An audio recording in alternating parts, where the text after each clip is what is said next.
ನಮಸ್ತೆ ವೀಕ್ಷಕರೇ, ಸುದ್ದಿ ನ್ಯೂಸ್ ಬುಲೆಟಿನ್ಗೆ ಸ್ವಾಗತ. ನಾನು ಯಶ್ವಿತ್ ಕಾಳಮ್ಮನೆ. ಮೆಸ್ಕಾಂ ಸಲಹಾ ಸಮಿತಿ ಸದಸ್ಯರಿಗೆ ಮಾಹಿತಿ ನೀಡದೆ ಹಾಗೂ ಜನಸಂಪರ್ಕ ಸಭೆಯ ಪ್ರಚಾರ ನಡೆಸದೆ ಸಭೆ ನಡೆಸಿರುವುದಕ್ಕೆ ಗ್ಯಾರಂಟಿ ತಾಲೂಕು ಸಮಿತಿ ಅಧ್ಯಕ್ಷ ಶಾಹುಲ್ ಹಮೀದ್ ಕುತ್ತಮಟ್ಟಿ ಅವರ ನೇತೃತ್ವದಲ್ಲಿ ಧರಣಿ ನಡೆಸಿ ಸಭೆ ಮುಂದೂಡಲು ಆಗ್ರಹಿಸಿದ ಪರಿಣಾಮ ಅಧಿಕಾರಿಗಳು ಸಭೆಯನ್ನು ಮುಂದೂಡಿದ ಘಟನೆ ವರದಿಯಾಗಿದೆ. ಸುಳ್ಯ ಹಾಗೂ ಸುಬ್ರಹ್ಮಣ್ಯ ಮೆಸ್ಕಾಂ ಉಪವಿಭಾಗದ ಸಭೆಯನ್ನು ಸುಳ್ಯ ತಾಲೂಕು ಪಂಚಾಯತ್ನಲ್ಲಿ ಇಂದು ಮುಂಜಾನೆ ಆಯೋಜಿಸಲಾಗಿತ್ತು. ಮೆಸ್ಕಾಂ ಅಧೀಕ್ಷಕ ಇಂಜಿನಿಯರ್ ಕೃಷ್ಣರಾಜ್ ಅಧ್ಯಕ್ಷತೆಯಲ್ಲಿ ಸಭೆ ಆರಂಭವಾಯಿತು. ಪುತ್ತೂರು ವಿಭಾಗ ಕಾರ್ಯನಿರ್ವಾಹಕ ಇಂಜಿನಿಯರ್ ರಾಮಚಂದ್ರ, ಸುಬ್ರಹ್ಮಣ್ಯ ಉಪವಿಭಾಗದ ಸಹಾಯಕ ಕಾರ್ಯನಿರ್ವಾಹಕ ಇಂಜಿನಿಯರ್ ಸತೀಶ್ ಸಪಾಲ್ಯ, ಸುಳ್ಯ ಸಹಾಯಕ ಇಂಜಿನಿಯರ್ ಸುಪ್ರೀತಿ ವೇದಿಕೆಯಲ್ಲಿದ್ದರು. ಸಭೆ ಆರಂಭದಲ್ಲಿ ಸಾರ್ವಜನಿಕರಿಂದ ಅರ್ಜಿ ಸ್ವೀಕಾರಕ್ಕೆ ಅಧಿಕಾರಿಗಳು ತಯಾರಾಗುತ್ತಿದ್ದಂತೆ ಸಭೆಗೆ ಗ್ಯಾರಂಟಿ ಅನುಷ್ಠಾನ ಸಮಿತಿ ಅಧ್ಯಕ್ಷ ಶಾಹುಲ್ ಹಮೀದ್ ನೇತೃತ್ವದಲ್ಲಿ ದಿನೇಶ್ ಸರಸ್ವತಿ ಮಹಲ್, ಧರ್ಮಪಾಲ ಕೊಯಿಂಗಾಜೆ, ರಾಧಾಕೃಷ್ಣ ಪರಿವಾರ ಖಾನ, ಸತ್ಯಕುಮಾರ್ ಆಡಿಂಜ, RB ಬಶೀರ್, ಜುನೈದ್ ಅಡ್ಕಾರ್ ಮೊದಲಾದವರು ಬಂದು ಸಭೆಯ ಮಾಹಿತಿ ನೀಡದೆ ಸಭೆ ನಡೆಸುತ್ತಿರುವ ಕುರಿತು ಪ್ರಸ್ತಾಪಿಸಿದರು. ಸಭೆಯ ಮಾಹಿತಿ ನೀಡಿಲ್ಲ, ಪ್ರಚಾರವು ನಡೆಸಿಲ್ಲ, ಜನರಿಲ್ಲದೆ ಜನಸಂಪರ್ಕ ಸಭೆ ಮಾಡುವ ಉದ್ದೇಶ ಏನು ಎಂಬುದು ಶಾಹುಲ್ ಹಮೀದ್ ಪ್ರಶ್ನಿಸಿದರೆ, ಮೆಸ್ಕಾಂ ಸಲಹಾ ಸಮಿತಿ ಸದಸ್ಯರಿಗೆ ಯಾಕೆ ತಿಳಿಸಿಲ್ಲ, ವರ್ಷದಲ್ಲಿ ಒಂದೂ ಸಭೆಯಲ್ಲಿ ನಡೆಸಿಲ್ಲ ಯಾಕೆ ಎಂದು ದಿನೇಶ್, ಸತ್ಯಕುಮಾರ್, ರಾಧಾಕೃಷ್ಣ ಮೊದಲಾದವರು ಆಕ್ರೋಶ ವ್ಯಕ್ತಪಡಿಸಿದರು. ಆಗ ಮೆಸ್ಕಾಂ ಅಧೀಕ್ಷಕ ಇಂಜಿನಿಯರ್ ಕೃಷ್ಣರಾಜು ಸುಳ್ಯ ಮೆಸ್ಕಾಂ ಇಂಜಿನಿಯರ್ ಅನ್ನು ಮಾಹಿತಿ ನೀಡದೇ ಇರುವ ಕುರಿತು ಪ್ರಶ್ನಿಸಿದಾಗ ಸುಪ್ರೀತ್ ಉತ್ತರಿಸಲಿಲ್ಲ. ಈ ವೇಳೆ ಸಭೆ ಎದುರು ನೆಲದಲ್ಲಿ ಧರಣಿ ಕುಳಿತವರು ತೀವ್ರವಾಗಿ ಅಸಮಾಧಾನ ವ್ಯಕ್ತಪಡಿಸಿದರು. ಸತ್ಯಕುಮಾರ್ ಆಡಿಂಜರು, ಜನರು ನಮಗೆ ವಿದ್ಯುತ್ ಸಮಸ್ಯೆ ಹೇಳಿದಾಗ ನಾವು ಇಂಜಿನಿಯರಿಗೆ ಫೋನ್ ಮಾಡಿದರೆ ಅವರು ಸ್ವೀಕರಿಸುವುದೇ ಇಲ್ಲ ಎಂದು ಅಸಮಾಧಾನ ವ್ಯಕ್ತಪಡಿಸಿದರು. ಹೀಗೆ ಒಬ್ಬೊಬ್ಬರು ಅಸಮಾಧಾನ ವ್ಯಕ್ತಪಡಿಸಿದಾಗ ಶಾಹುಲ್ ಹಮೀದ್ ರವರು ಸಭೆ ಮುಂದೂಡುವಂತೆ ಸಲಹೆ ನೀಡಿದರು. ರಾಧಾಕೃಷ್ಣ ಬುಳ್ಳೂರು, GK ಹಮೀದ್ ರವರು ಮಾತನಾಡಿದರು. ಬಳಿಕ ಸಭೆ ಮುಂದೂಡಲಾಯಿತು. ಅಧಿಕಾರಿಗಳು ಅರ್ಜಿಗಳನ್ನು ಸ್ವೀಕರಿಸಿದರು. ಸುಳ್ಯ ಬ್ಲಾಕ್ ಕಾಂಗ್ರೆಸ್, ಸುಳ್ಯ ವಿಧಾನಸಭಾ ಯುವ ಕಾಂಗ್ರೆಸ್ ಸಮಿತಿ, ಇಂಟೆಕ್ ಸ್ನೇಹ ಸಂಗಮ, ರಿಕ್ಷಾ ಯೂನಿಯನ್ ಸುಳ್ಯ ಸೇರಿದಂತೆ ಕಾಂಗ್ರೆಸ್ನ ಇತರ ಸಹ ಸಂಘಟನೆಗಳ ಆಶ್ರಯದಲ್ಲಿ ಕೇಂದ್ರ ಸರ್ಕಾರದ ಜನವಿರೋಧಿ ನೀತಿಗಳ ವಿರುದ್ಧ ಸುಳ್ಯದಲ್ಲಿ ಬೃಹತ್ ಮೆರವಣಿಗೆ ಮತ್ತು ಪ್ರತಿಭಟನಾ ಸಭೆ ಫೆಬ್ರವರಿ 27ರಂದು ಸುಳ್ಯ ಖಾಸಗಿ ಬಸ್ ನಿಲ್ದಾಣದಲ್ಲಿ ನಡೆಯಿತು. ಕೇಂದ್ರ ಸರ್ಕಾರದ ಜನವಿರೋಧಿ ನೀತಿಗಳ ವಿರುದ್ಧ ಹಾಗೂ LPG ಮತ್ತು CNG ಗ್ಯಾಸ್ ಪೂರೈಕೆಯ ವ್ಯತ್ಯಯವನ್ನು ಖಂಡಿಸಿ ಕಾಂಗ್ರೆಸ್ ಪಕ್ಷದಿಂದ ಈ ಪ್ರತಿಭಟನೆಯನ್ನು ಹಮ್ಮಿಕೊಳ್ಳಲಾಗಿತ್ತು. ಸುಳ್ಯದ ಲಾಲ್ ಬಹದ್ದೂರ್ ಶಾಸ್ತ್ರಿ ವೃತ್ತದಿಂದ ಮೆರವಣಿಗೆ ಹೊರಟು ಖಾಸಗಿ ಬಸ್ ನಿಲ್ದಾಣದಲ್ಲಿ ಸಮಾಪ್ತಿಗೊಂಡು ಬಳಿಕ ಪ್ರತಿಭಟನಾ ಸಭೆ ನಡೆಯಿತು. ಪ್ರತಿಭಟನಾಕಾರರು ಆಯೋಜಿಸಿದ್ದ ಅಡುಗೆ ಅನಿಲ ಸಿಲಿಂಡರ್ನ ಅಣಕು ಶವಯಾತ್ರೆಯನ್ನು ಸುಳ್ಯ ಬ್ಲಾಕ್ ಕಾಂಗ್ರೆಸ್ ಅಧ್ಯಕ್ಷ ರಾಧಾಕೃಷ್ಣ ಬುಳ್ಳೂರು ಅವರು ಅಣಕು ಶವಕ್ಕೆ ಹೂವಿನ ಹಾರ ಹಾಕುವ ಮೂಲಕ ಚಾಲನೆ ನೀಡಿದರು. ಇತ್ತೀಚಿನ ದಿನಗಳಲ್ಲಿ ಇಂಧನ ಪೂರೈಕೆಯಲ್ಲಿ ಉಂಟಾಗಿರುವ ಕೊರತೆಯನ್ನು ಬಿಂಬಿಸುವ ಸಲುವಾಗಿ ಆಟೋ ರಿಕ್ಷಾ ಒಂದಕ್ಕೆ ಹಗ್ಗ ಕಟ್ಟಿ ಎಳೆದುಕೊಂಡು ಹೋಗುವ ದೃಶ್ಯ ಮತ್ತು ಅಡುಗೆ ಇಂಧನದಲ್ಲಿ ಉಂಟಾಗಿರುವ ಸಮಸ್ಯೆಯನ್ನು ತಿಳಿಸುವ ನಿಟ್ಟಿನಲ್ಲಿ ಕಟ್ಟಿಗೆಯ ಕಟ್ಟನ್ನು ತಲೆ ಮೇಲೆ ಹೊತ್ತುಕೊಂಡು ಮೆರವಣಿಗೆದ್ದಕ್ಕೂ ನಡೆಯುವ ಮೂಲಕ ಕೇಂದ್ರ ಸರ್ಕಾರದ ವಿರುದ್ಧ ಪ್ರತಿಭಟನಾಕಾರರು ಆಕ್ರೋಶವನ್ನು ವ್ಯಕ್ತಪಡಿಸಿದರು. ಸುಳ್ಯ ಬಸ್ ನಿಲ್ದಾಣದಲ್ಲಿ ಪ್ರತಿಭಟನಾ ಸಭೆ ಆಯೋಜಿಸಲಾಗಿತ್ತು. ಪ್ರಧಾನ ಭಾಷಣಕಾರರಾಗಿ ಆಗಮಿಸಿದ ಕುಶಾಲನಗರ ಬ್ಲಾಕ್ ಕಾಂಗ್ರೆಸ್ ಅಧ್ಯಕ್ಷ VP ಶಶಿಧರ್ ರವರು ದಿಕ್ಸೂಚಿ ಭಾಷಣ ಮಾಡಿದರು.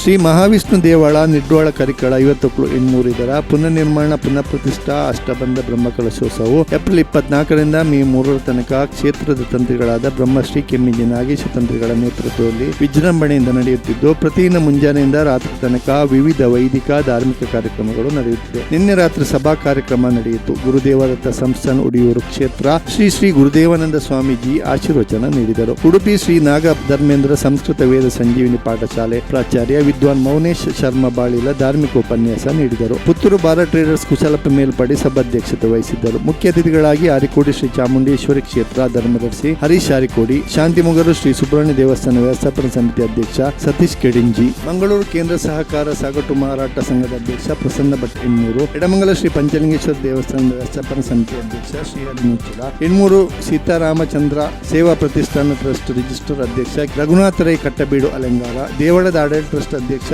ಮತ್ತು ಪುನರ್ ನಿರ್ಮಾಣ ಸಮಿತಿ ಕೋಶಾಧಿಕಾರಿ ಚಂದ್ರಪ್ರಕಾಶ್ ಕಂಬಳ, ಪುನರ್ ನಿರ್ಮಾಣ ಸಮಿತಿ ಮತ್ತು ಬ್ರಹ್ಮ ಕಲಶೋತ್ಸವ ಸಮಿತಿ ಅಧ್ಯಕ್ಷ ನೇಮರಾಜ ಪಲ್ಲೋಡಿ, ಪುನರ್ ನಿರ್ಮಾಣ ಸಮಿತಿ ಮತ್ತು ಬ್ರಹ್ಮ ಕಲಶ ಸಮಿತಿ ಪ್ರಧಾನ ಕಾರ್ಯದರ್ಶಿ ಕುಸುಮಾಧರ್ ಕರಿಮಜಲು, ಬ್ರಹ್ಮ ಕಲಶೋತ್ಸವ ಸಮಿತಿ ಕಾರ್ಯದರ್ಶಿ ಅಶೋಕ್ ಮೇಲ್ಪಾಡಿ, ಪ್ರಧಾನ ಸಂಚಾಲಕ ರಾಮಕೃಷ್ಣ ಸಾಯಿ ಕೃಪಾಪುರಿಯ ಮನೆ, ದೇವಳದ ಆಡಳಿತ ಟ್ರಸ್ಟ್ ಕಾರ್ಯದರ್ಶಿ ಗುರುಪ್ರಸಾದ್ ತೋಟ, ದೇವಳದ ಪ್ರಧಾನ ಅರ್ಚಕ ಅಕ್ಷಯ್ ಭಟ್ ಬರ್ಲಾಯ ಭಟ್ ಉಪಸ್ಥಿತರಿದ್ದರು. ವಸ್ತು ರೂಪದ ದಾನಿಗಳಿಗೆ ಸನ್ಮಾನ ಕಾರ್ಯಕ್ರಮ ನಡೆಯಿತು. ಸುದ್ದಿ ನ್ಯೂಸ್ ಬುಲೆಟಿನ್ ಅಲ್ಲಿ ಈಗ ಒಂದು ಪುಟ್ಟ ವಿರಾಮ. ಅತ್ತೆ, ಇದು ನನ್ನ ಬರ್ಡೇ ಗಿಫ್ಟ್. ಇದೆಲ್ಲ ಜೀವನದಲ್ಲಿ ನನಗೋಸ್ಕರ ತಗೊಂಡ್ಬಂದಿದ್ದಾರೆ. ನಿನ್ ಮೇಲೆ ತುಂಬಾ ಚೆನ್ನಾಗಿ ಕಾಣುತ್ತೆ. ಇದು ತುಂಬಾ ಚೆನ್ನಾಗಿದೆ ಅಲ್ವಾ? ತುಂಬಾ ಚೆನ್ನಾಗಿದೆ.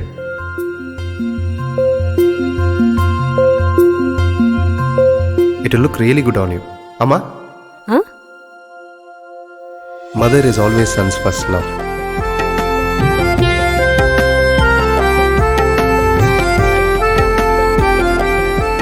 ಪ್ರತಿ ಪೀಳಿಗೆಯ ಪ್ರೀತಿಯ ಮಳಿಗೆ ಜಿಎಲ್ ಆಚಾರ್ಯ ಜುವೆಲ್ಲರ್ಸ್. ನಮಸ್ತೆ ವೀಕ್ಷಕರೇ, ಸುದ್ದಿ ನ್ಯೂಸ್ ಬುಲೆಟಿನ್ಗೆ ಸ್ವಾಗತ. ನಾನು ರೇಖಾ ಸುಭಾಷ್. ನಾನು ದಯಾನಂದ ಕೊರತೋಡಿ. ನಾನು ಪ್ರಜ್ಞಾ ಸಾಲ್ಯಾನ್ ಕೇರ್ಪಳ. ನಾನು ಯಶವಂತ್ ಕಾಳಮ್ಮನೆ. ನಾನು ಜಯಶ್ರೀ ಕೊಯ್ಗೋಡಿ. ನಾನು ಶಿವಪ್ರಸಾದ್ ಆಲಿಟಿ. ನಾನು ಪೂಜಶ್ರೀ. ನಾನು ದುರ್ಗಾಕುಮಾರ್ ನಾಯರ್ಕೆರೆ.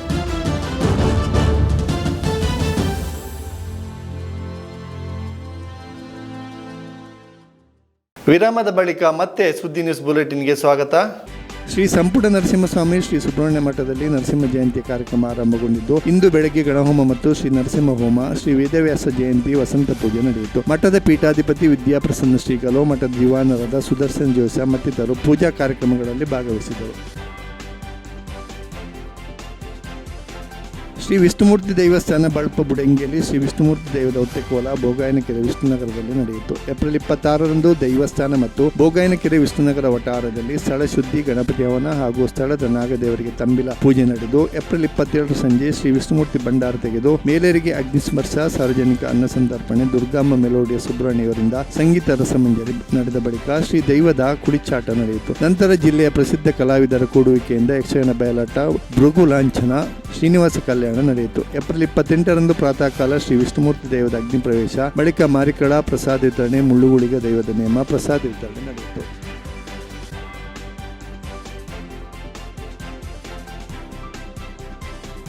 ಮರ್ಕಂಜೆ ಗ್ರಾಮದ ಹೈದಂಗೂರು ಎಂಬಲ್ಲಿ ಮಗನಿಗೆ ತಾಯಿ ಕತ್ತಿಯಿಂದ ಕಡಿದ ಪರಿಣಾಮ ಮಗ ಗಾಯಗೊಂಡು ಮಂಗಳೂರು ಆಸ್ಪತ್ರೆಗೆ ದಾಖಲಾದ ಘಟನೆ ವರದಿಯಾಗಿದೆ. ಮೊನ್ನೆ ರಾತ್ರಿ ಈ ಘಟನೆ ನಡೆದಿದ್ದು, ಅಮಲು ಸೇವಿಸಿ ರಾತ್ರಿ ಮನೆಯಲ್ಲಿ ಮಗ ರಾಮಚಂದ್ರ ಹಾಗೂ ತಾಯಿ ಯಶೋಧರ ಮಧ್ಯೆ ಚಕಮಕಿ ನಡೆದಿದೆ. ಈ ವೇಳೆ ತಾಯಿ ಕತ್ತಿಯಿಂದ ಕಡಿದರೆನ್ನಲಾಗಿದೆ. ಗಾಯಗೊಂಡ ರಾಮಚಂದ್ರರನ್ನು ಮಂಗಳೂರು ಆಸ್ಪತ್ರೆಗೆ ದಾಖಲಿಸಿರುವುದಾಗಿ ತಿಳಿದು ಬಂದಿದೆ. ಸುಳ್ಯ ಪೊಲೀಸ್ ಠಾಣೆಯಲ್ಲಿ ಪ್ರಕರಣ ದಾಖಲಾಗಿದೆ.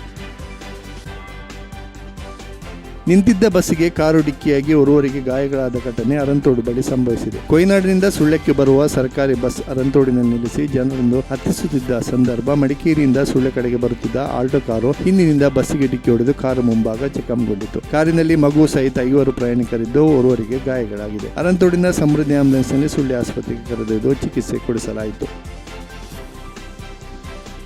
ಐವನಾಡು ಜೂನಿಯರ್ ಕಾಲೇಜ್ ಸಮೀಪ ರಸ್ತೆ ಬದಿಯ ಮರವೊಂದು ರಸ್ತೆಗೆ ಬಿದ್ದ ಪರಿಣಾಮ ಕೆಲ ಹೊತ್ತು ರಸ್ತೆ ಸ್ಥಗಿತಗೊಂಡ ಘಟನೆ ಇಂದು ಬೆಳಗ್ಗೆ ನಡೆಯಿತು. ಸ್ಥಳೀಯರು ಸೇರಿ ಮರ ತೆರವುಗೊಳಿಸಿದ ನಂತರ ರಸ್ತೆ ಸಂಚಾರ ಪ್ರಾರಂಭವಾಯಿತು. ಐವನಾಡು ಗ್ರಾಮದ ಕೊಯ್ಲಾ ವಿಶ್ವವಂತ ಪೈ ಅವರ ಧರ್ಮಪತ್ನಿ ಶ್ರೀಮತಿ ಅನುಪಮ ಪೈ ಅವರು ನಿಧನರಾದರು. ಅವರಿಗೆ 72 ವರ್ಷ ವಯಸ್ಸಾಗಿತ್ತು. ಸಂಪಾಜೆ ಗ್ರಾಮದ ಗೂನರ್ಕ ಬಳಿಯ ಹೊನ್ನಮ್ಮ ಮಡಪ್ಪಾಡಿಯವರು ಅಲ್ಪಕಾಲದ ಅಸೌಖ್ಯದಿಂದ ನಿಧನರಾದರು. ಅವರಿಗೆ 80 ವರ್ಷ ವಯಸ್ಸಾಗಿತ್ತು. ಸಂಪಾಜೆ ಗ್ರಾಮದ ಗೂನರ್ಕದ ಆಯಿಷಾ ಎಂರವರು ಅಸೌಖ್ಯದಿಂದ ನಿಧನರಾದರು. ಅವರಿಗೆ 70 ವರ್ಷ ವಯಸ್ಸಾಗಿತ್ತು. ಇದು ಈವರೆಗಿನ ಅಪ್ಡೇಟ್ಸ್. ನಿರಂತರ ಸುದ್ದಿಗಾಗಿ ನೋಡ್ತಾ ಇರಿ ಸುದ್ದಿ ನ್ಯೂಸ್ ವೆಬ್ಸೈಟ್.